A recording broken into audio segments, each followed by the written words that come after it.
The following is part 2 of a 5-part series wherein the medical intervention gender-affirming surgery is discussed from a clinical perspective. The featured physicians each have decades of medical experience with an intimate knowledge of both medicine and the medical industry. In this second video, there will be an in-depth look at the female-to-male surgical procedures and their potential complications. The intention of this series is to take an objective, scientific look at these intersex operations. As such, the content at times will be explicit, and the viewer should take precaution and use discretion when viewing.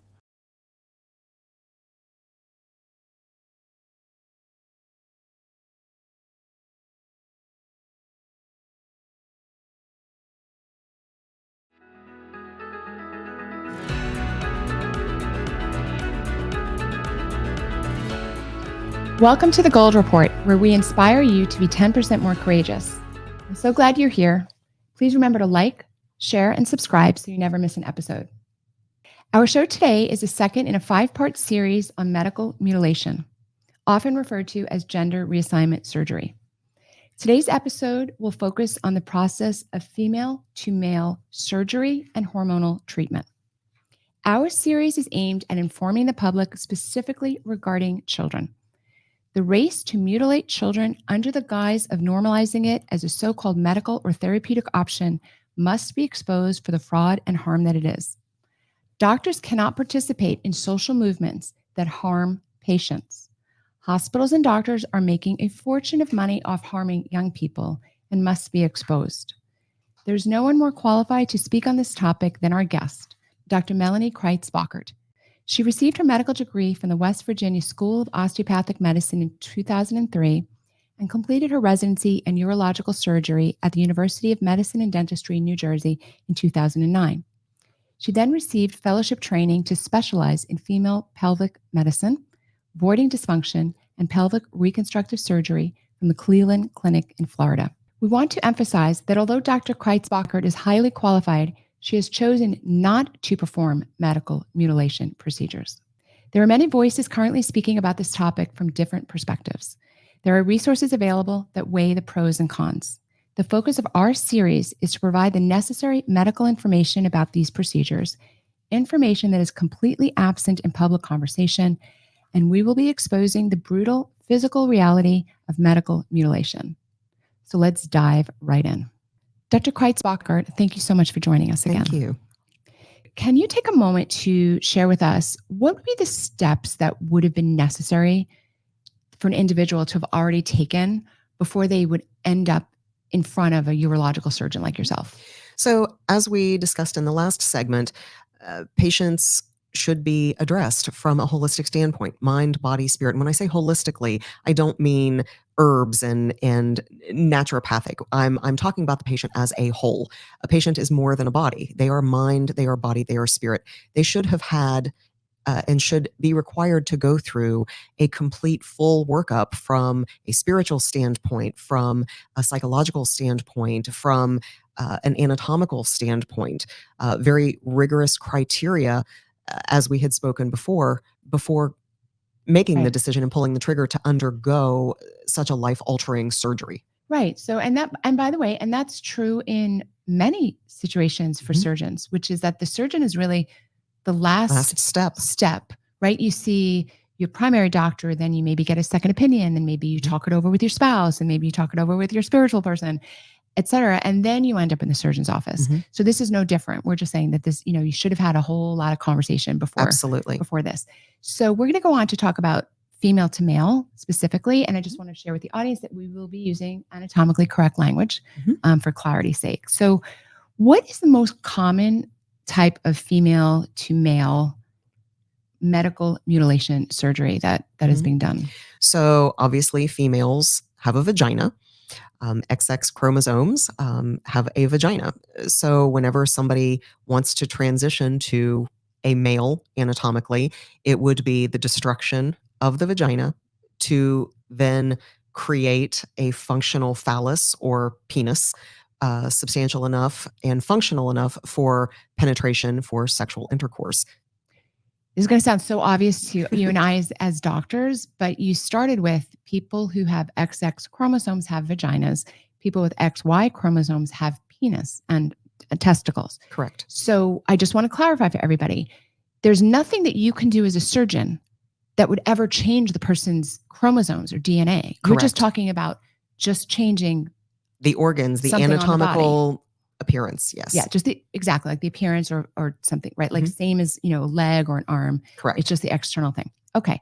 So when people decide to proceed with these types of procedures, in your experience and in conversations with other doctors and providers, are they being informed about the complications or in general the surgical complications that can occur in addition to the main procedure? For example, most people in building this penis, right, are focusing on the complications of the constructed penis. But that constructed penis has to come from somewhere. I don't even hear people talking about the potential complication rate of the area of the body that you're taking to harvest this artificial penis. Like, what about those complications? That's something that absolutely has to be discussed with the patient. For instance, when I would perform a surgical procedure to repair a urethral stricture in a male, we would harvest what we call a buccal graft, meaning we would take a piece of the skin from inside the mouth to reconstruct the male urethra. Well, you're not only reconstructing bottom surgery, meaning the genital area, but you also have the complications of things that can happen in scar tissue and contractures and strictures in the mouth, infections. So you're not only concerned now about one part of the body, you're concerned about the site where you harvest that graft. And in a lot of these procedures, where the graft is taken from, specifically if you are constructing a male urethra, you have to be very cautious about where you take that graft from. For instance, not all tissue is created equal. Some places on your body, have a smooth texture, a mucosal texture, like the inside of your mouth. Some places on your body have hair. So if you take a graft from one of those places that has hair and you reconstruct, or you can, I shouldn't say reconstruct, if you construct a male phallus, male penis, and you use that inside the urethra, well, the hair follicles are not being destroyed. You can have hair growing inside a urethra that has been constructed. Okay, let's just pause. So you've just made a urethra, which is the tube where you pee. Yes. And in a penis that goes on for several inches, and there might be an ingrown hair on the inside of where you pee. Yes. Okay. Which then leads to further complications. Should that happen, that leads to further complications down the road that you have to make the patient aware of.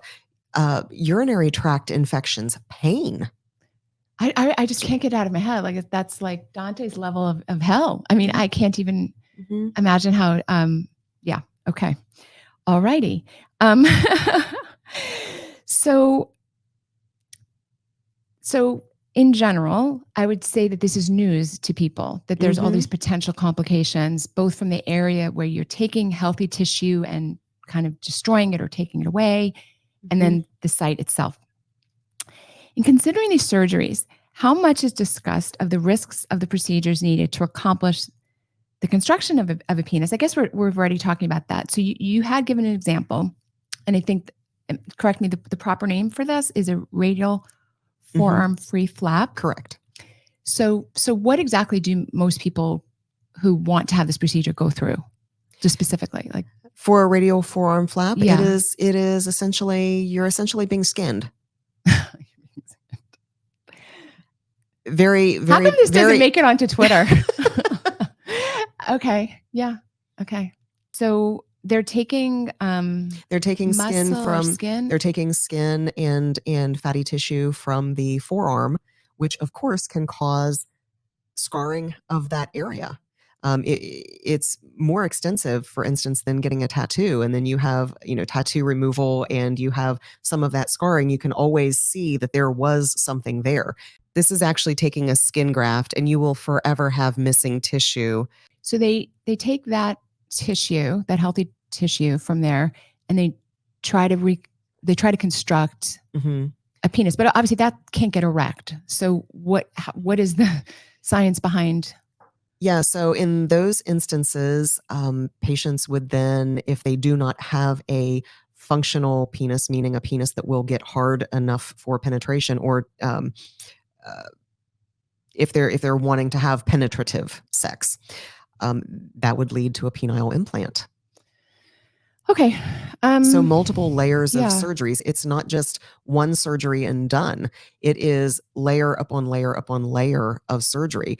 Now, if you're reconstructing a vagina, we typically, in my realm, when I am reconstructing a vagina that has fallen because of prolapse, you're using that same vaginal tissue and pushing it back up where it belongs and fixing it to different ligaments and or bone, to keep it where it belongs. If a female is transitioning to a male, sometimes they will take that vaginal tissue and construct a penis from that, trying to preserve, of course, the clitoris for sensation. Mhm.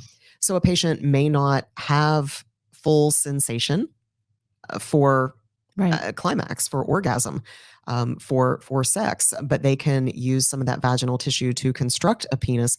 But if that penis cannot get hard to have Right. intercourse, then you would have to have a penile implant, which then brings a whole nother host Right. of circumstances. We find that in men with erectile dysfunction that opt to have a penile implant. That's a mechanical device that can get infected, that all or part of that device may need to be replaced in the future. So what we are looking at with these surgeries, it's not just a one and done. You are looking at potential layer upon layer of surgeries for the rest of your life.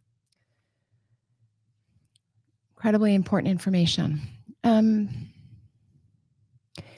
I don't have the study right in front of me, but I had read in doing this research that nearly half of people who went through this procedure could not have penetrative sex. Mhm. Is that accurate? Mhm. Yeah. I just can't believe young people are being told this. I just don't believe it, that young people have completely given up on their own sex life. We'll get to that later, but okay. Noting the overall complication rate of phalloplasty, which is constructing an artificial penis, are you aware of any other elective surgical procedures that have this kind of complication rate? I'm bothered as a physician that we're taking healthy tissue and we're creating something artificial.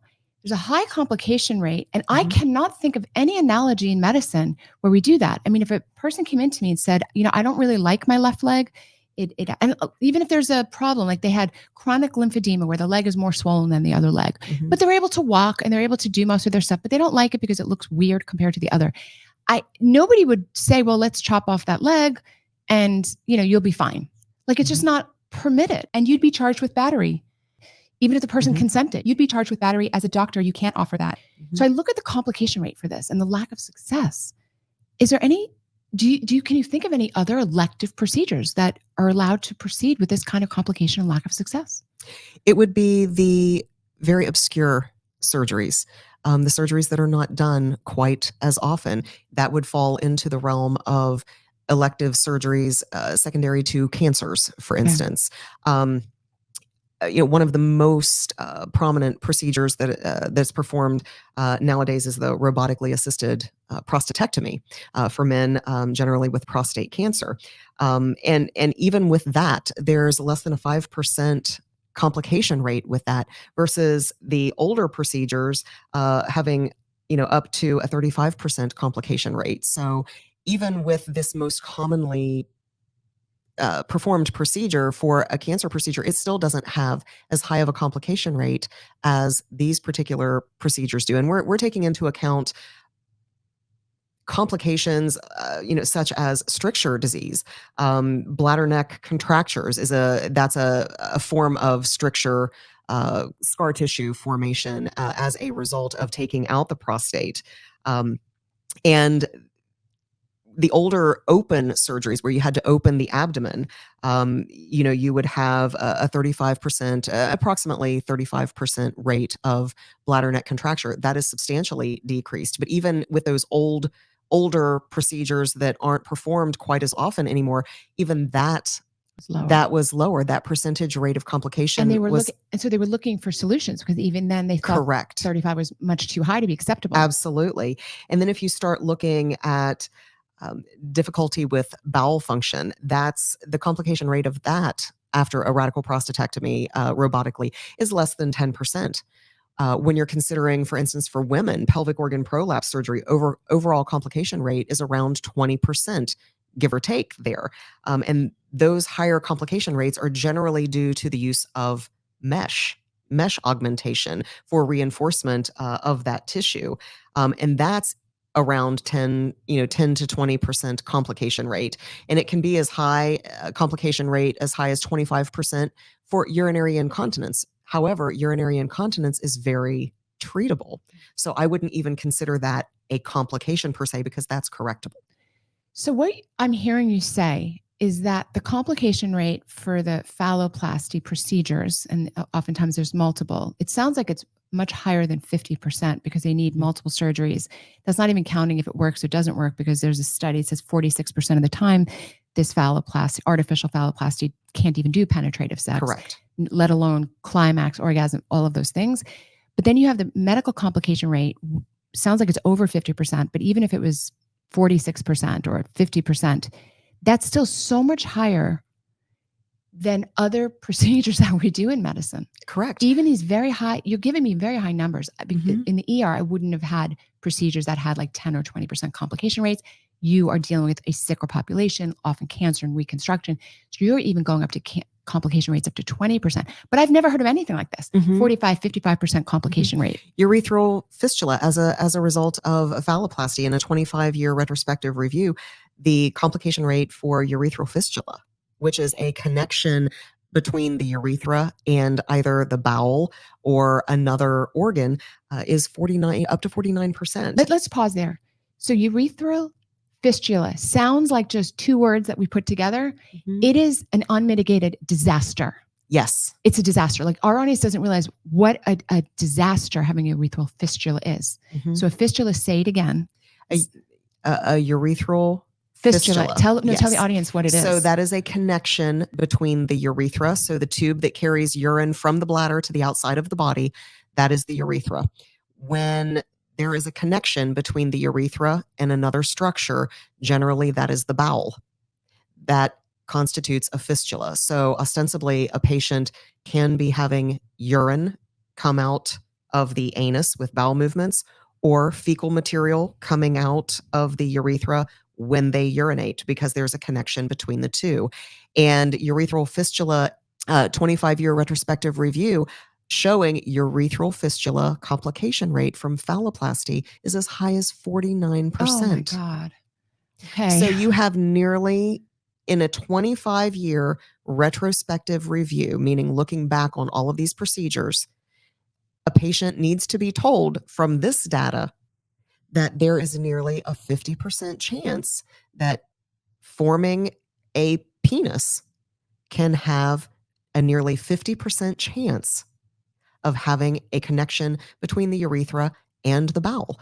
And that is automatic. You're looking at least one surgery, if not more, if the tissue actually heals. Right. And that's another complication. That tissue may not heal properly. That's why I jumped at that question, at the comment that you made, because as an ER physician, when I've seen people with fistulas, so I know my audience doesn't know this, it's pretty much a disaster, because I've seen ones that don't heal, that go on. This is a huge problem in your daily life. You can imagine if you're having fecal matter coming out of where you pee, or vice versa, what a huge problem that would be. Absolutely. It would destroy your life. And it's painful, it's unsightly, it interferes. Try to have sex with that sort of constant infections, which then can ascend up to the kidneys. So not just bladder infections, but can go all the way up to the kidneys, and then risk of sepsis. As we know, patients admitted to the hospital with bacteria in their blood, fevers, chills, sepsis.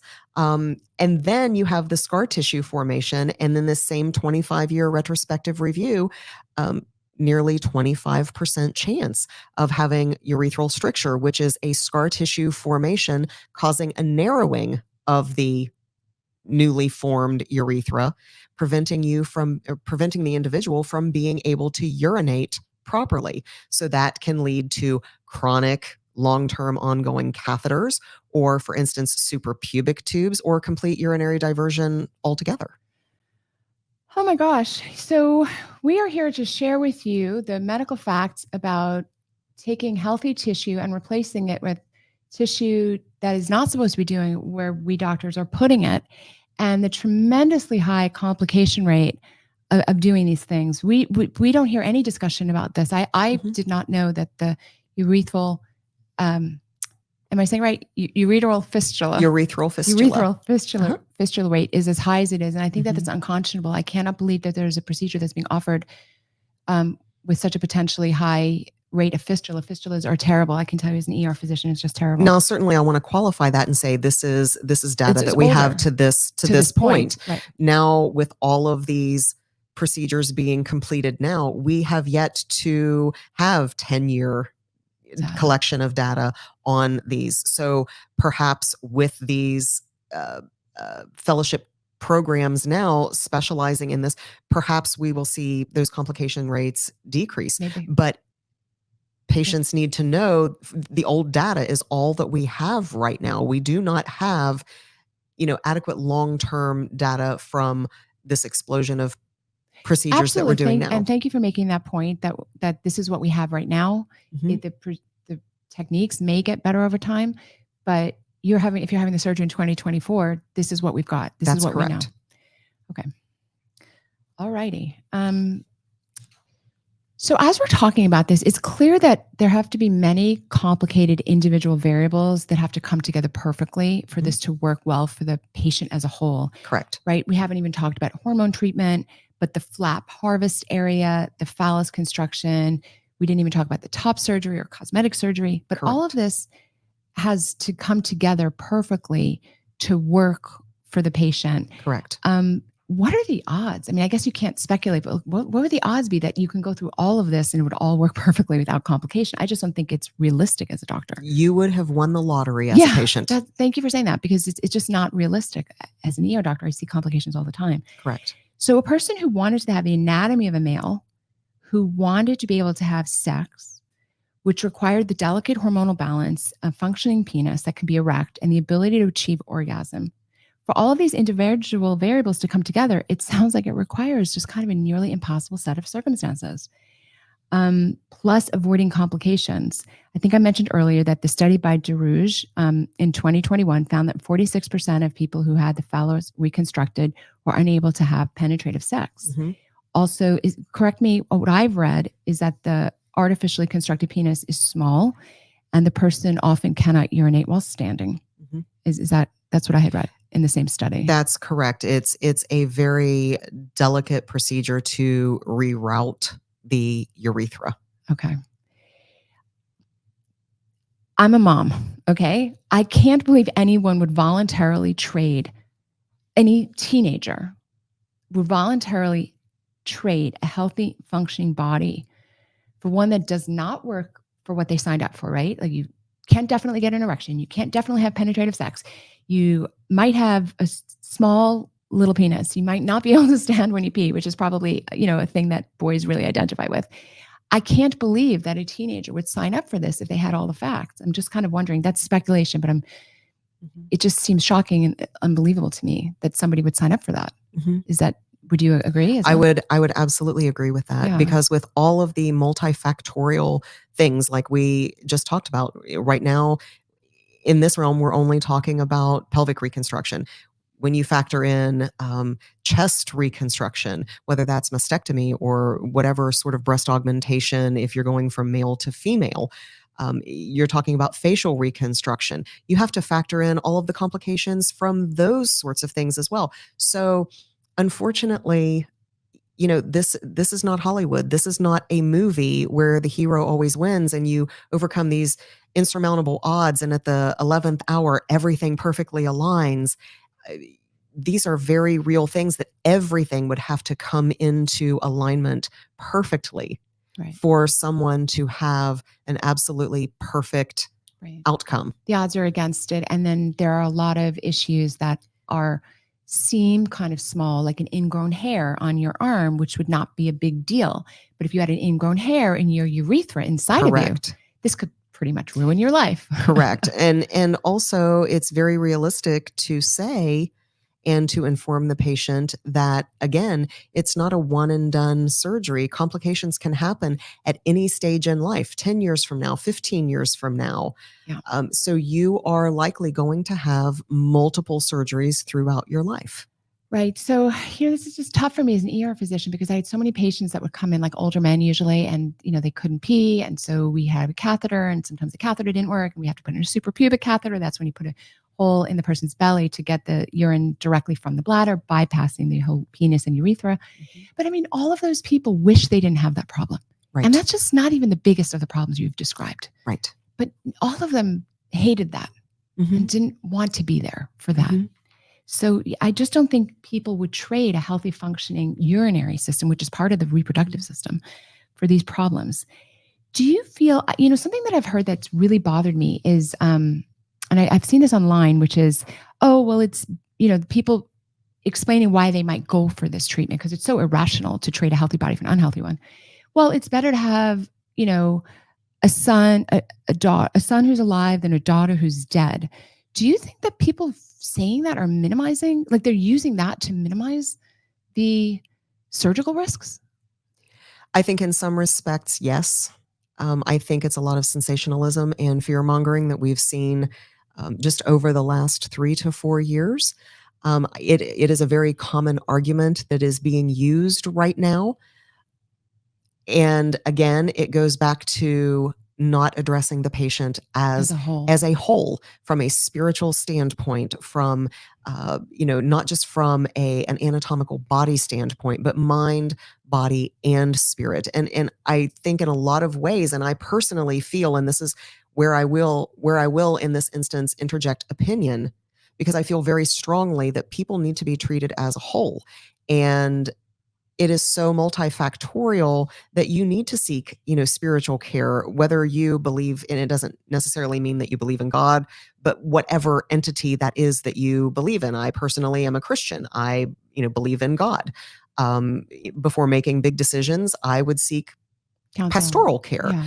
But also from a psychological standpoint, psychological care, and it's where we're leaving that out at this juncture, I believe. I'm very upset when I hear people say I'd rather have having a live son than a dead daughter, because as an emergency physician, we would see people who were called suicidal on the outside. That's where you go. You land in the ER. So I am an expert at seeing lots of people that society is saying is potentially suicidal. And I'm here to tell you that the vast, overwhelming numbers of people who commit suicide is a minuscule fraction. It's less than 1% of people who express what's called suicide ideation or even a suicidal effort, like a suicidal, you might take a step towards it.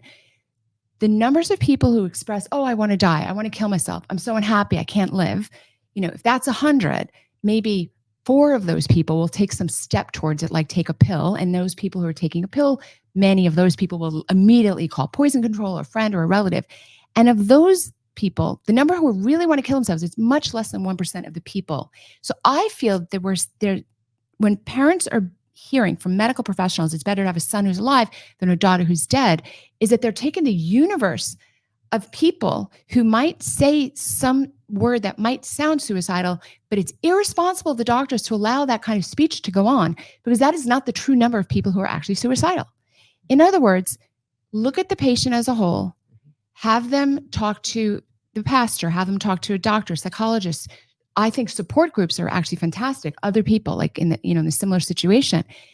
This should not enter the conversation of whether or not you're going to go through a series of medical procedures and surgeries that are essentially irreversible. We haven't even gotten there, but very difficult, fraught with complication, and probably not going to get you the result you wanted. So I just want to remove that piece of it, like that's suicidal, because I feel as though that's fear mongering. And I think it is, to your point, I think it is worth noting, and certainly this is not my lane because I'm not a frontline provider, such as yourself, but if somebody is truly suicidal, as we go through our training, as medical students, if somebody is truly suicidal, what do we do with Correct. those patients? The first thing that we do is we set them up with therapy, and we have them, they are committed Exactly. to a psych unit to be evaluated. They go through intensive therapy. So the same with young persons who are having these sorts of thoughts. Correct. We shouldn't just say, well, they're suicidal, because even if they were suicidal, and assuming that they would be, even if they are, the first step would be Correct. addressing the mental health aspect of that. Right. And you can correct me if I'm wrong. As I said, that's not my particular what lane. You're saying, so I wanted to explain to people that there's a universe of what's called suicidal ideation, basically people making statements. Very tiny numbers of those people are actually suicidal.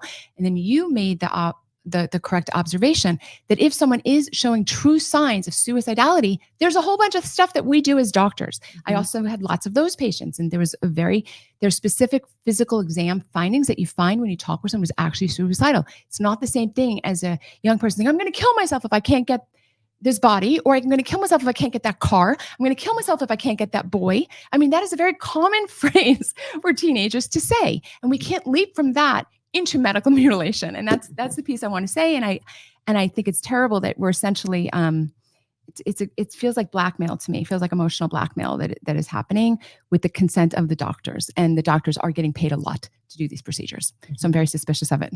Can we just talk for a moment, just kind of briefly, because you touched on it, and it may come through. So we've talked about what people call bottom surgery, which is trying to construct an artificial penis.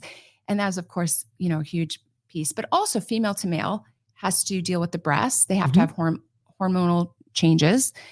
They maybe want to do facial, just like a brief overview of what other surgical or hormonal things they might have to face. So specifically this segment, we're talking about female to male reassignment surgery as it's being called today.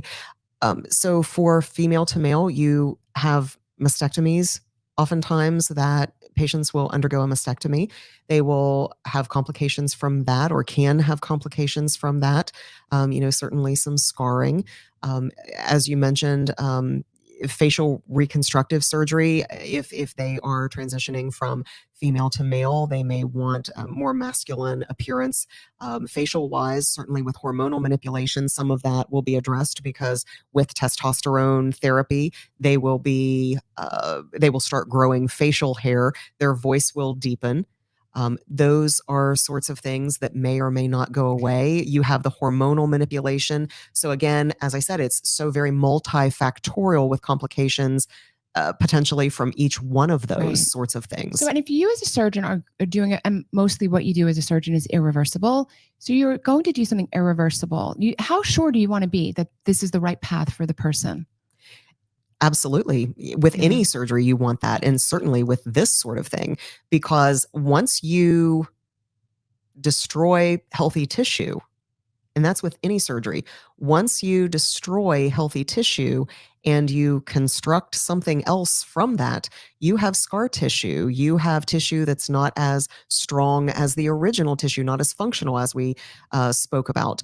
If you then have to do what we call take that down, meaning reverse that, then you're looking at significantly more potential risk for complication, because you are taking already destroyed tissue that has been formed into something else, and then taking it back the other way, wanting it to function then normally again. And the more you disrupt tissue, the more you are going to have potential for adverse outcome. Right. So just to take a very non-politicized subject, most of us remember Michael Jackson, and, he did a lot of plastic surgery to transform his looks, but, his nose, I have no inside knowledge as to how many procedures he had on his nose, but it's reputed that he had like 6 procedures or 5 procedures, but you can see that the nose, the healthy tissue, it collapsed. It just collapsed. So that's just a real life example. There's not an endless supply of healthy tissue, moving it around and then undoing the thing. And it's, we live in a time where people think everything can be reversed. It's not true. There's a limited amount of healthy tissue that your body has. We saw it, his nose collapsed. etc. So that is also something to consider, is that you have to be very darn sure, which is also why we're speaking on behalf of children, because children change their mind all the time. Mhm. So it's different if you're talking about a 30-year-old adult, who knows their mind a little bit more than a 15-year-old. So thank you so much for sharing your expertise with us today. And I look forward to having our next conversation, which will be diving deep into the male to female medical mutilation. Thank you so much. If you are a physician, organization, or other entity or individual engaged in this issue, please write to us at info@aflds.org. If you are a person who would like more information on this issue, please visit our website, aflds.org, where we have put up resources for you. We would like to thank you for joining us for part 2 of our 5-part series on medical mutilation. In part 1, we introduced the surgical complexities. In part 3 will be a very detailed explanation of male to female mutilation. Part 4 will expose the money trail, the financial incentives for doctors and hospitals to medically mutilate. And in part 5, we'll discuss the legal and policy environments that permit or prohibit such procedures. We remind the audience that this series is aimed at informing the public specifically regarding children. The race to mutilate children under the guise of normalizing it as a so-called medical or therapeutic option must be exposed for the racket that it is. Hospitals and doctors are making a fortune of money off harming young people. They must be exposed for this scheme. They must be embarrassed, and they must be stopped. Thank you for joining me on the Gold Report. We inspire you to be 10% more courageous. Remember to like, share, and subscribe. We'll see you next time.